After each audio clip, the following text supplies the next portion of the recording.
Hello my YouTube family, आप सबका मेरे चैनल पर स्वागत है। कल हमने प्रयोग के आधार पर शब्दों के प्रकार पढ़े थे, तो आज हम व्याकरणिक प्राकार्य के आधार पर शब्दों के प्रकार पढ़ेंगे। तो चलो शुरू करते हैं। किस पे पढ़ेंगे? व्याकरणिक प्राकार्य के आधार पर। व्याकरणिक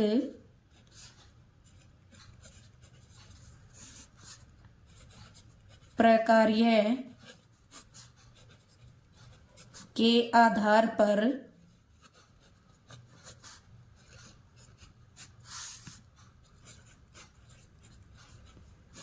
शब्द के भेद। ठीक है, किसके आधार पर? व्याकरणिक प्रकार्य के आधार पर। कई बार परीक्षा में हम सोचते हैं कि हमने तो व्याकरणिक प्रकार्य पढ़ा था, लेकिन कई बार परीक्षा में ये भी पूछ लिया जाता है कि व्याकरण की दृष्टि से, ठीक है, शब्द के कितने भेद होते हैं। क्या पूछ लिया जाता है? व्याकरण की दृष्टि से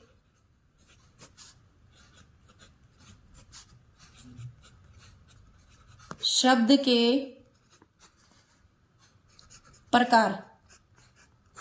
ठीक है, किसकी दृष्टि से? व्याकरण की दृष्टि से शब्द के प्रकार। तो चलो शुरू करते हैं।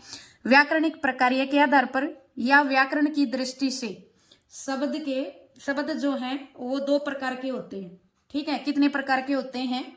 शब्द जो है वो दो प्रकार के होते हैं। कौन कौन से? नंबर 1 विकारी शब्द,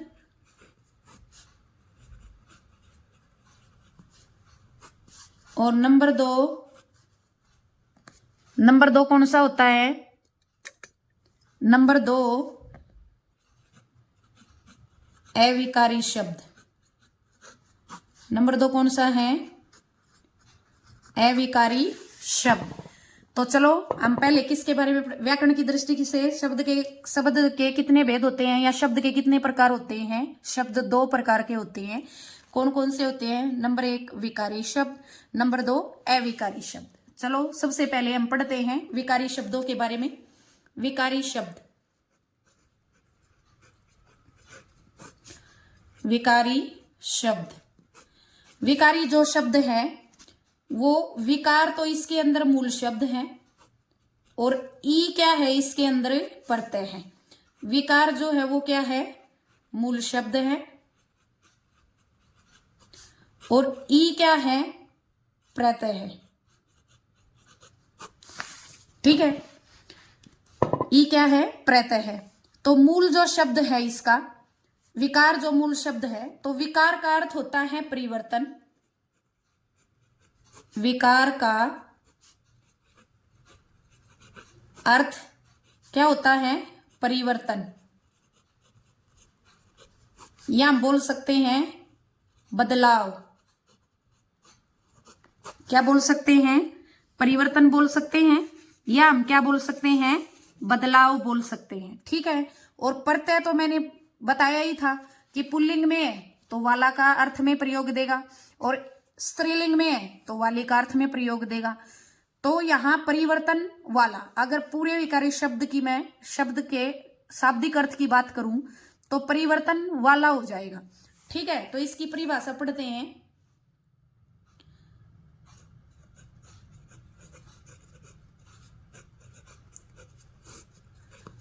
परिभाषा पढ़ते हैं किसकी? विकारी शब्द की। तो चलो, जिन शब्दों में लिंग,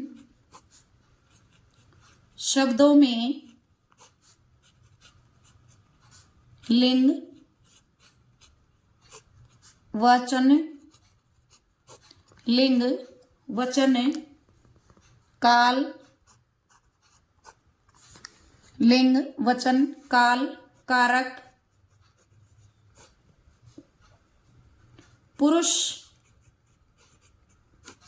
आदि के कारण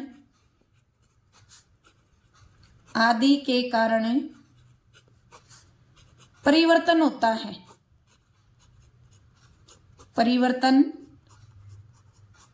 होता है।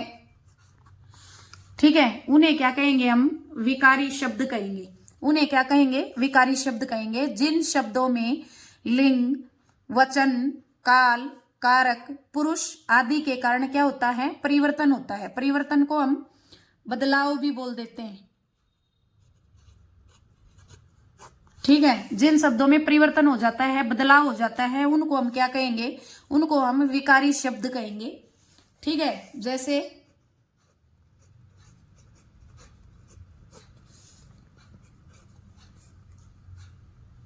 लड़का, बड़ा, पुस्तक, यह, मोटा आदि। ठीक है, बहुत सारे ऐसे शब्द हैं, बहुत सारे ऐसे विकारी शब्द हैं जिनमें लिंग, वचन, काल, कारक, पुरुष आदि के कारण क्या हो जाता है? परिवर्तन हो जाता है। बहुत सारे ऐसे शब्द हैं। ठीक है, जब ये शब्द वाक्य में प्रयोग होते हैं तब इनमें परिवर्तन होता है। ठीक है, शब्दों में परिवर्तन कब होता है?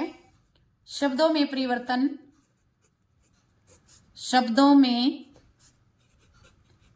परिवर्तन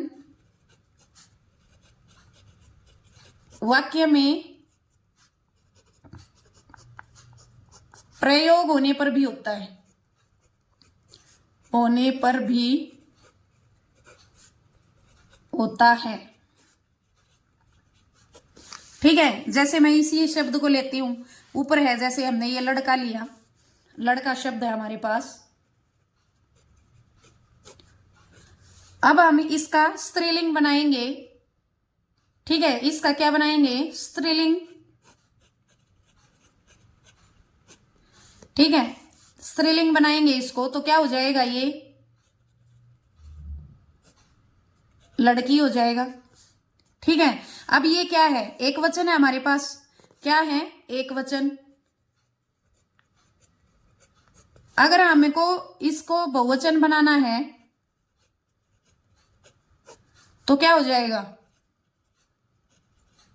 लड़के हो जाएगा। तो किसके कारण परिवर्तन हुआ? लिंग के कारण परिवर्तन हुआ। और किसके कारण? वचन के कारण परिवर्तन हुआ।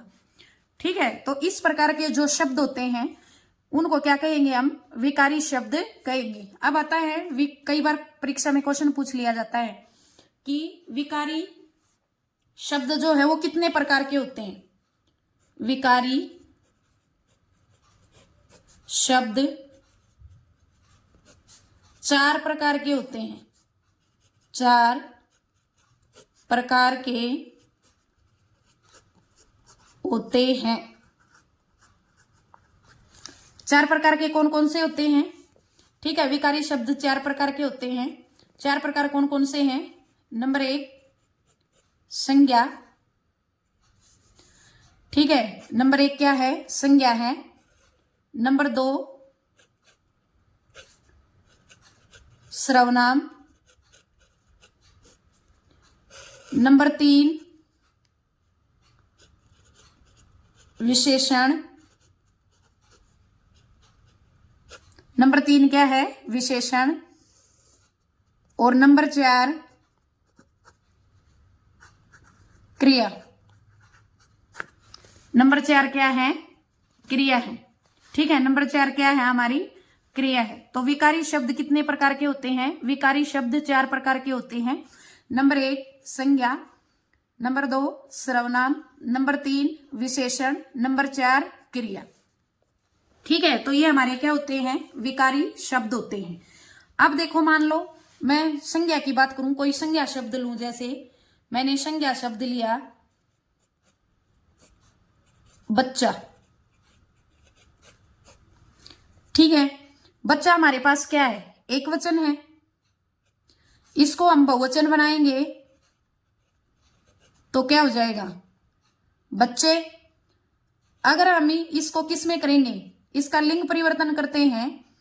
ठीक है, इसको स्त्रीलिंग बनाते हैं तो क्या हो जाएगा?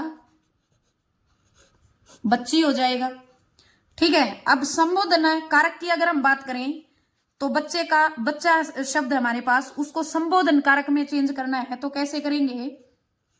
हे बच्चों। तो इस तरह से ये हमारे पास एक शब्द था, ठीक है, संज्ञा शब्द था, तो बहुवचन में लेके गए तो बच्चा हो गया, ठीक है, स्त्रीलिंग बनाया तो बच्ची हो गया, और कारक के कारण परिवर्तन हो गया तो इसके अंदर कौन सा हो गया, हे बच्चों। तो संज्ञा शब्दों के जितने भी संज्ञा शब्द होते हैं वो विकारी शब्दों के अंतर्गत ही आते हैं। दूसरा है जैसे सर्वनाम,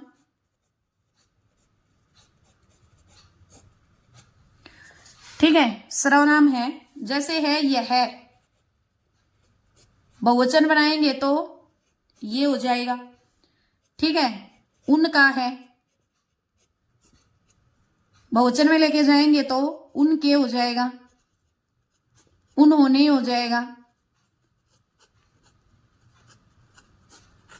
तो ये किसके कारण परिवर्तन हो रहे हैं, ये काल, ठीक है, लिंग, वचन और कारक और पुरुष के कारण इनमें क्या हो रहा है, परिवर्तन हो गया है। अगर मैं विशेषण की बात करूं,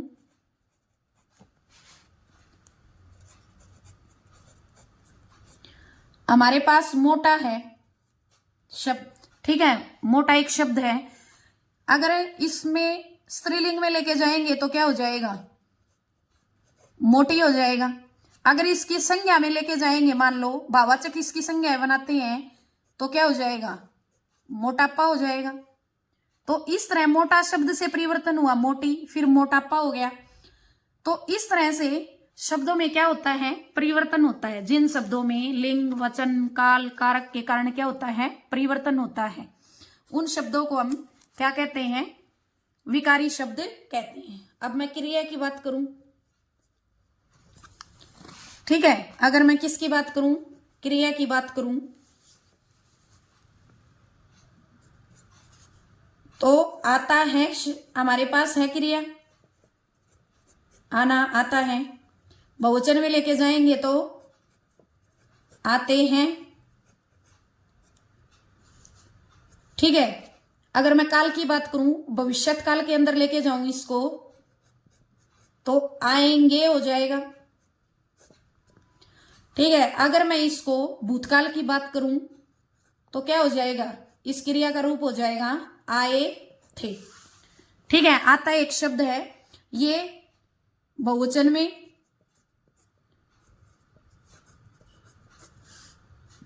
आते हैं हो गया, भविष्यत काल में आएंगे हो जाएगा, और भूतकाल में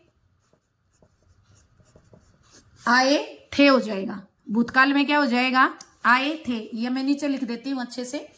आते हैं बहुवचन, आएंगे भविष्यत काल, आए थे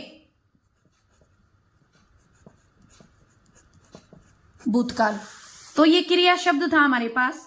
तो इस क्रिया के अंदर भी वचन के कारण, काल के कारण क्या हुआ, परिवर्तन हुआ है। तो चलो आ गया होगा आपको अच्छे से समझ में कि विकारी शब्द क्या होते हैं। जिन शब्दों में लिंग, वचन, काल, कारक, पुरुष आदि के कारण परिवर्तन होता है, बदलाव होता है, उनको हम क्या कहेंगे, विकारी शब्द कहेंगे। अब इसके दूसरे भेद के बारे में पढ़ते हैं। दूसरा है अविकारी शब्द। अविकारी शब्द, ठीक है। अविकारी किससे मिलके बना है, ए प्लस विकार प्लस ई। ए इसके अंदर क्या है, उपसर्ग है।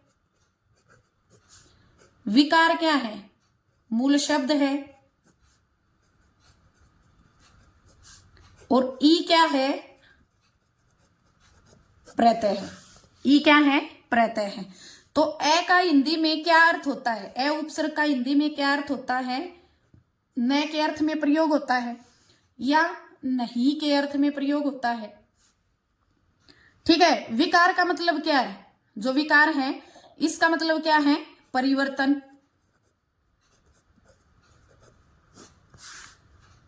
तो इसकी परिभाषा क्या होगी, अविकारी शब्दों की, अविकारी शब्दों की परिभाषा ये होगी कि जिन शब्दों में लिंग, वचन, काल, कारक, पुरुष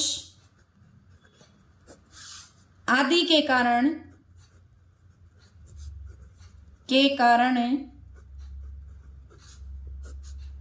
कोई परिवर्तन नहीं होता। कोई परिवर्तन नहीं होता, उनको हम क्या कहेंगे?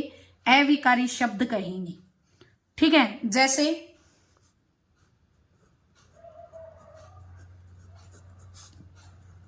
धीरे धीरे, यहां वहां,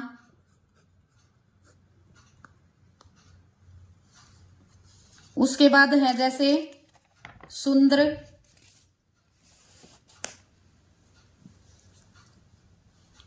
बाहर, जल्दी आदि। ठीक है, जिन शब्दों में लिंग, वचन, काल, कारक, पुरुष आदि के कारण कोई परिवर्तन नहीं होता, ठीक है, उन्हें हम क्या कहेंगे? उन्हें हम अविकारी शब्द कहेंगे। उन्हें हम क्या कहेंगे? उन्हें हम अविकारी शब्द कहेंगे। ठीक है, अब बात आती है कि विकारी शब्द कितने प्रकार के होते हैं। बात आती है अविकारी शब्द कितने प्रकार के होते हैं। अविकारी शब्द 5 प्रकार के होते हैं। 5 प्रकार के होते हैं। कई बार परीक्षा में जो है वो क्वेश्चन पूछा जाता है कि अविकारी शब्द कितने प्रकार के होते हैं, या अविकारी शब्दों के कितने भेद होते हैं। तो अविकारी शब्द कितने प्रकार के होते हैं? 5 प्रकार के होते हैं। ठीक है, नंबर 1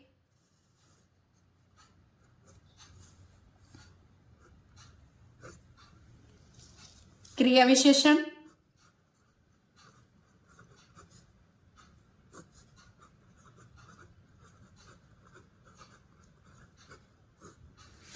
ठीक है, नंबर 2 संबंध बोधक।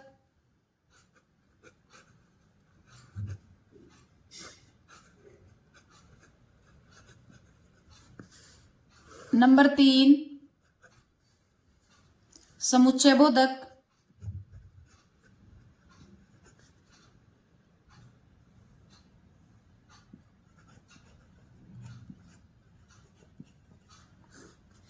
ठीक है, नंबर 1 क्रिया विशेषण, नंबर 2 संबंध बोधक, नंबर 3 समुच्चय बोधक, नंबर 4 विस्मयादि बोधक।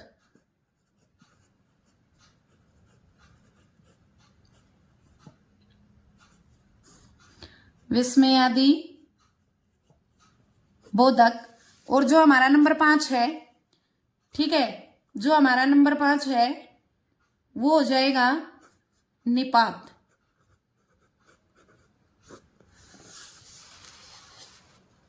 जो हमारा नंबर 5 है वो क्या हो जाएगा? निपात हो जाएगा। देखो, अविकारी जो शब्द हैं वो कितने प्रकार के होते हैं? 5 प्रकार के होते हैं।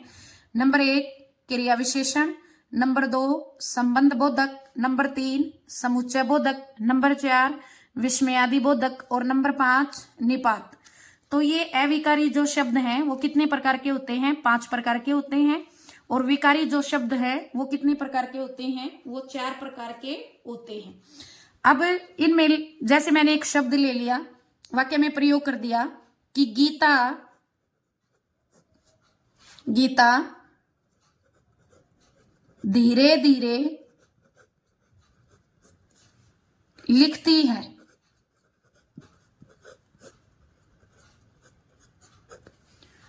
ठीक है, धीरे धीरे क्या है? यहाँ पे अविकारी शब्द है और क्रिया विशेषण का एक भेद है। ठीक है, क्रिया विशेषण है, ये क्या है? इसमें क्रिया विशेषण है ये।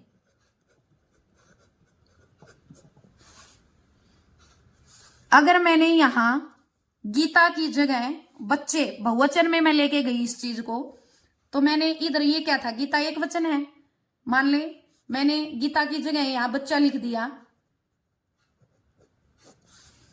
अब मुझे स्त्रीलिंग में लेके जाना है, इसको वाक्य को चेंज करना है। बच्ची धीरे धीरे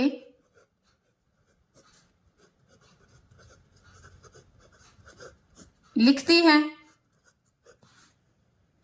चेंज हो गया, वाक्य किसका हो गया, स्त्रीलिंग का हो गया। तो धीरे धीरे है उसमें कोई परिवर्तन नहीं हुआ, धीरे धीरे जो शब्द है इसमें कोई परिवर्तन नहीं हुआ, कोई परिवर्तन नहीं हुआ है। अब मैं इसको बहुवचन में लेके जाऊं, मान लो वचन में इसका बदल दूं, इस वाक्य का, इस वाक्य को अगर मैं बहुवचन में लेके जाऊं,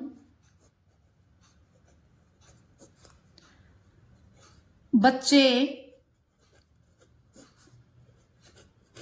धीरे धीरे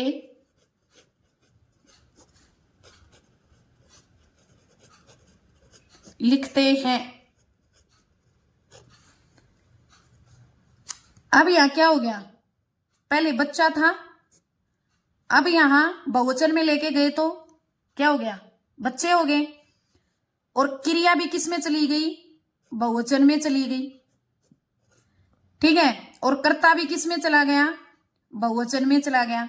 लेकिन जो धीरे धीरे जो शब्द है ना, उसके अंदर कोई भी क्या नहीं हुआ, परिवर्तन नहीं हुआ। तो इस प्रकार के जो शब्द होते हैं जिनमें लिंग, वचन, काल, कारक आदि के कारण कोई परिवर्तन नहीं होता, उनको हम क्या कहेंगे, अविकारी शब्द कहेंगे। तो आशा है कि ये जो वीडियो है आपको अच्छे से समझ में आई होगी। अगर मेरी वीडियो आपको अच्छी लगी हो तो इसको लाइक करें, शेयर करें, सब्सक्राइब करें। धन्यवाद।